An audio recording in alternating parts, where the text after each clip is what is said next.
DMK നേതാവ് NK Sudheer നമ്മുടെ കൂടെ ഉണ്ട്. ഇപ്പോൾ ഈ ഘട്ടത്തിൽ നേരത്തെ PV അൻവറിനെതിരെ പല കേസുകളും ഉണ്ടായിരുന്നു.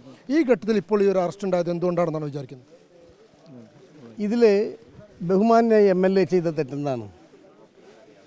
മണി എന്ന് പറയുന്ന ഒരു പാവപ്പെട്ട ആദിവാസി യുവാവിനെ ആന കുത്തിക്കൊന്നു. ആരും അറ്റൻഡ് ചെയ്യാനില്ലാതെ അദ്ദേഹത്തിന് ആ വനപ്രദേശത്തിന് കിടക്കുകയായിരുന്നു. അദ്ദേഹത്തിൻ്റെ കുട്ടിയടക്കം ആക്രമിക്കപ്പെടേണ്ടതായിരുന്നു. ഈ പൊതുമുതൽ നശിപ്പിച്ചു എന്നുള്ളതിൻ്റെ പേരിലാണ് MLA ഏത് പൊതുമുതലാണ് നശിപ്പിച്ചേ? MLAയുടെ കൂടെയുള്ള ആളുകൾ നശിപ്പിച്ചു എന്നുള്ളതാണ്. അത് ചിലപ്പോൾ ഒരു സമരത്തിന് മുഖത്ത് നിൽക്കുകയല്ലേ? ആൾക്കാർ ചെയ്യുന്ന എല്ലാം മുഴുവൻ ഉത്തരവാദി MLA ആണോ? ഒരിക്കലുമല്ല.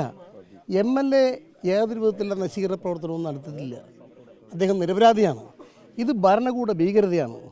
ഇത് രാഷ്ട്രീയ ഗൂഢാലോചനയാണ്. അദ്ദേഹത്തിനെ കുറുക്കാൻ വേണ്ടി ചെയ്യുന്നതാണ്.